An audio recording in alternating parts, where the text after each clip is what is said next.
Bom dia, boa tarde, boa noite, depende da hora que você vai estar vendo esta aula.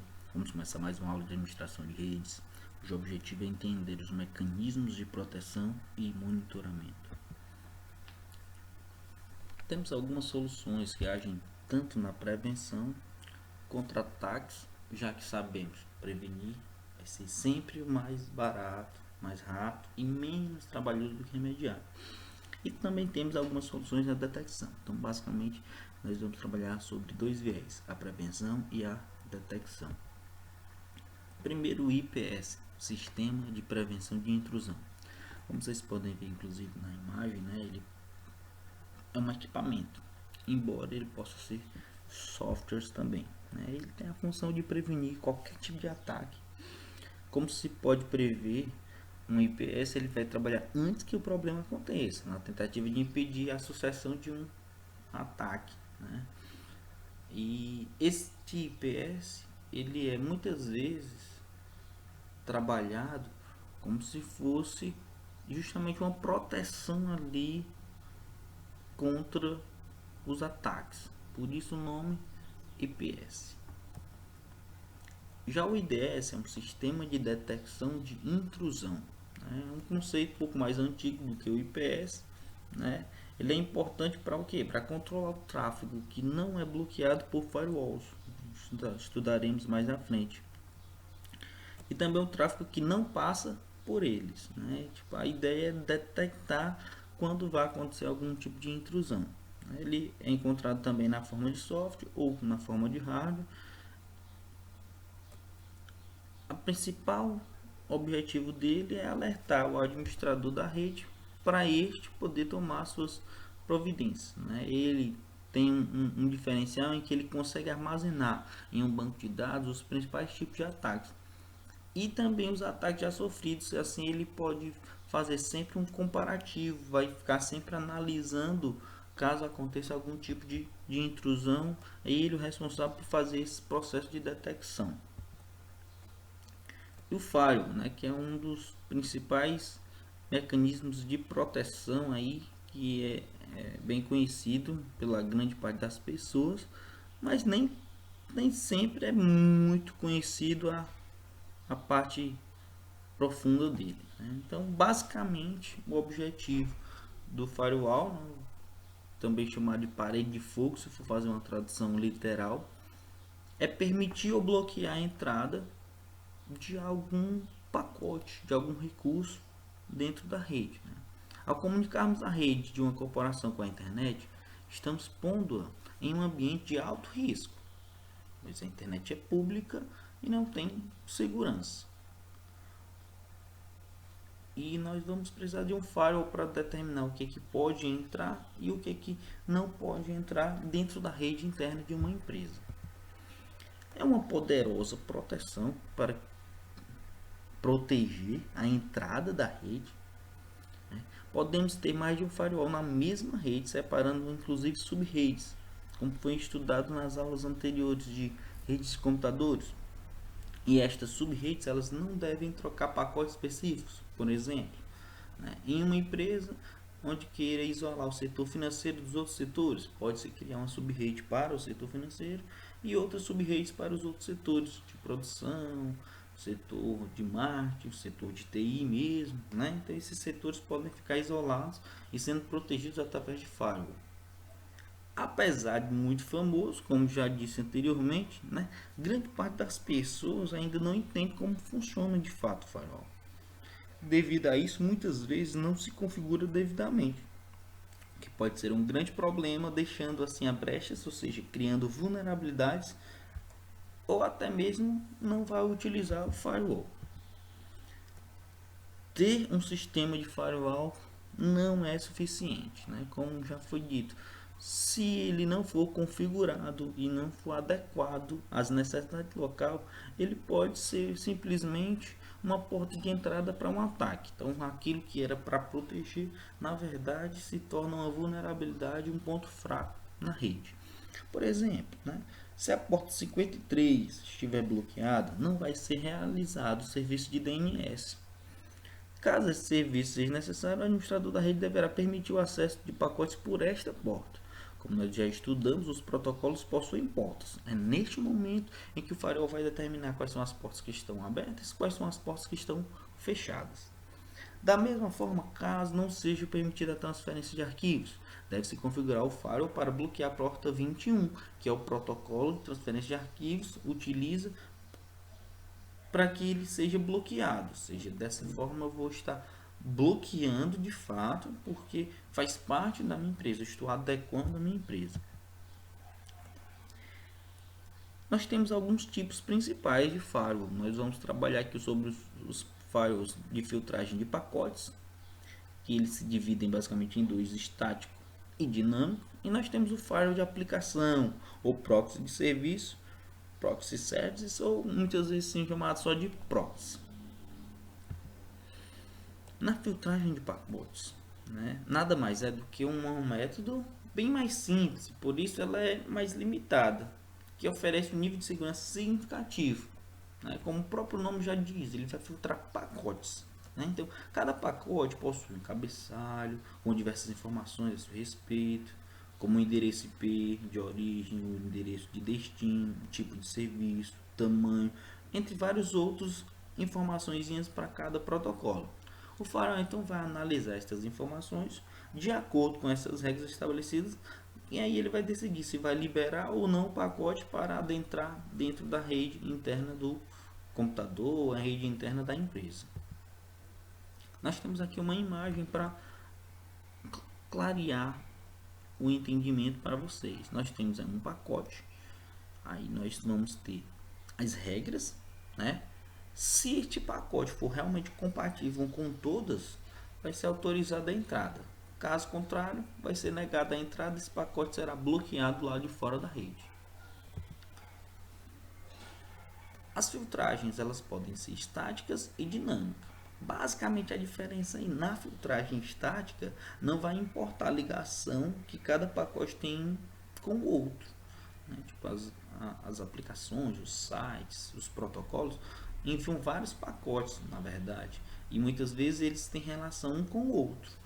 E aí na estática ela não vai se importar com nada, Essa abordagem ela não é um problema, mas determinados serviços ou aplicativos podem depender de respostas ou requisições específicas para iniciar e manter a transmissão. Então, se um pacote precisar de outro que está sendo bloqueado, aí sim vai acontecer um problema na filtragem estática. Já na filtragem dinâmica, que foi criada justamente para tratar esse problema da estática, os filtros consideram o contexto em que os pacotes estão inseridos, para em si criar as regras que se adaptam ao cenário. E aí o que vai permitir que esses pacotes trafeguem, mas somente quando necessário e durante um período correspondente. Então ele já vai analisar o momento que aqueles pacotes podem trafegar e até mesmo o período, por quanto tempo. E aí ele pode gerenciar melhor, por isso que esses filtros no dinâmico consideram o contexto em que os pacotes estão inseridos, ou seja, se um pacote depende de outro, naquele período que vai ter que ser trabalhado, na filtragem dinâmica vai acontecer normalmente. Quando passa esse período ou quando for em outro momento, este outro pacote volta a ser bloqueado para que não haja nenhum tipo de intrusão na rede.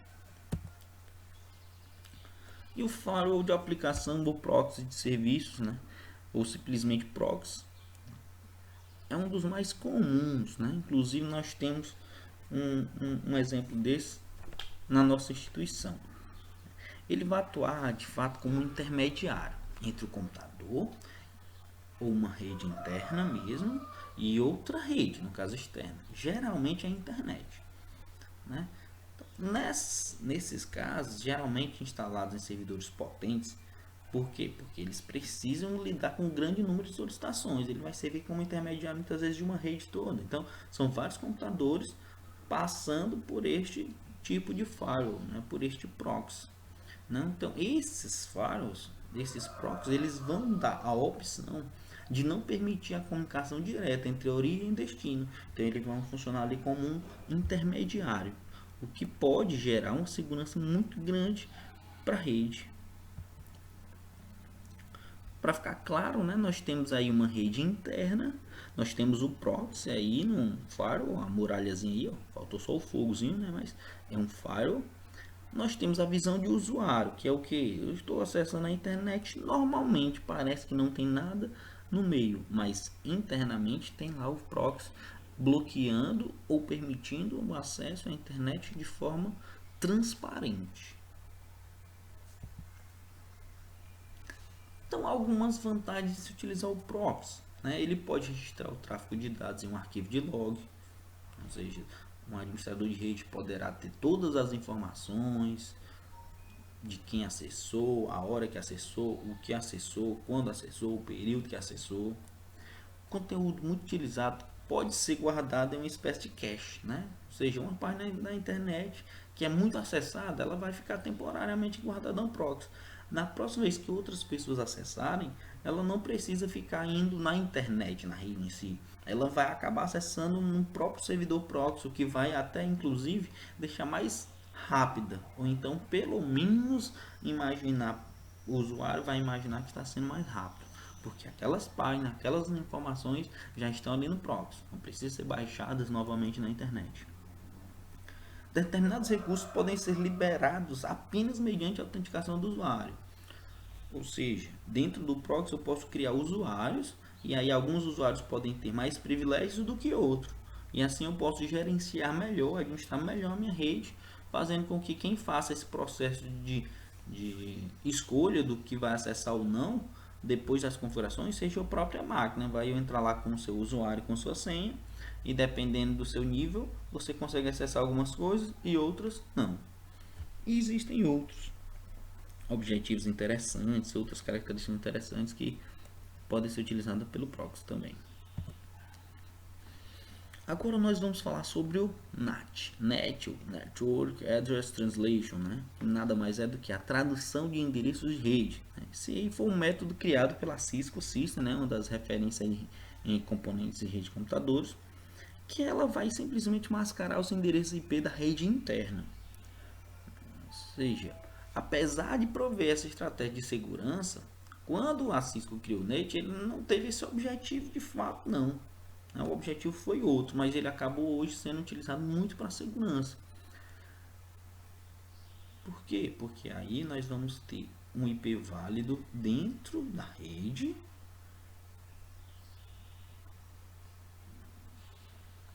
recebendo acesso de forma externa, ou seja, é ele quem vai ter contato externo, e dentro da rede nós vamos ter outros IPs que não são válidos para a rede externa, mas são válidos dentro da rede interna.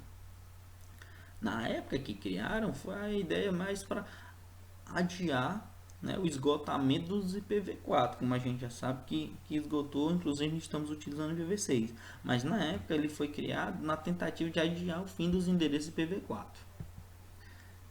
Quando a gente usa o NAT, uma subrede ela precisa apenas de um endereço válido na internet, que ficará na borda da mesa, ou seja, eu posso ter 50 computadores utilizando um único IP válido na internet, mas este IP válido servirá para as máquinas que estarão ligadas a este endereço. E os endereços das 50 máquinas que estão na minha rede poderão ter IPs inválidos, porque elas não terão acesso à rede externa. E qual sistema de proteção causa isso? Quem está fora da subrede só consegue visualizar o equipamento com IP válido e nem imagina quantas máquinas estão funcionando internamente. E isso gera uma segurança muito grande para uma rede interna, porque caso aconteça a intrusão, a invasão, o ataque, vai acontecer somente aquele computador que está com IP válido. Ele não vai conseguir enxergar os outros IPs, pois são inválidos. Outro ponto interessante para proteção é a VPN, o Virtual Private Network, rede virtual privada, né? Preciso lembrar que algumas empresas tornam-se necessário o funcionário precisar trabalhar dentro da rede, mas ele vai estar fora, né? Um exemplo aí, o representante de vendas, que precisa ir muitas vezes no cliente. Numa época como essa, que as pessoas estão trabalhando home office, as pessoas precisam acessar a rede da empresa, mas vão utilizar outra infraestrutura. Então a VPN é justamente isso. Ela é uma rede privada que vai compartilhar uma infraestrutura pública, mas possui todas as políticas de segurança e controle de acesso de uma rede privada. Ou seja, ela usa a estrutura pública, mas utiliza as políticas, controles de uma rede privada. O usuário deverá acessar a rede da empresa através de um modem por uma linha telefônica, onde o sinal chegará a um servidor de acesso remoto, chamado de RAS, né? Servidor de acesso remoto. E este vai fazer a comunicação de fato do usuário a um servidor de autenticação, que vai autenticar o usuário para poder acessar a rede da empresa, se utilizando de uma infraestrutura externa, muitas vezes a própria internet, por ser pública e insegura, mas que consegue ter uma estrutura gigantesca. O servidor de acesso remoto, ele vai ser responsável por exatamente o que? Uma simples conexão ponto a ponto, peer-to-peer, P2P, entre a rede da empresa e a estação do trabalho, onde quer que ele esteja. Caso seja garantir todos esses requisitos de segurança, a VPN ela é muito mais vantajosa do que qualquer outro tipo de criação de infraestrutura, né? Porque ela vai ser muito mais barata e vai se utilizar da vantagem da infraestrutura pública e da vantagem da infraestrutura privada. Outro pontozinho interessante é o IPsec, que nada mais é do que o IP seguro, como o próprio nome já sugere, né? Então, trata-se de vários protocolos que vão atuar na camada de rede, assim como o protocolo IP, mas eles vão garantir a integridade, confidencialidade, porque eles vão utilizar criptografia, diferente do IP que não utiliza criptografia. Inclusive o cabeçalho vai ser criptografado, né? Vai usar autenticação, fazendo com que seja autenticado o emissor do datagrama, ou seja, quem for enviar vai ter que fazer algum tipo de autenticação. Por isso, o IPsec, né, ele é utilizado muitas vezes para garantir a segurança em cima do IP, né, conhecido aí como IP seguro. Agora, um dos tipos de softwares de monitoramento são os sniffers. Muitas vezes já até comentei em sala, já dei vários exemplos, vocês já conheceram alguns, né? São softwares de monitoramento e análise de rede.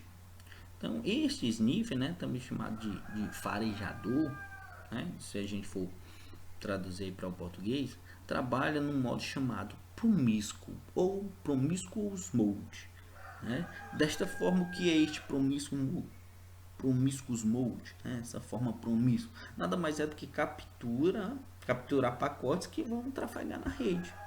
Aí ele pode ver quem está conectado, quem está transmitindo, quem está recebendo, quais os tipos de pacotes estão trafegando, consegue mostrar alguns dos cabeçalhos, inclusive, as requisições de acesso. Então ele consegue fazer uma varredura, né? Ele vai farejar toda a rede para ver várias informações.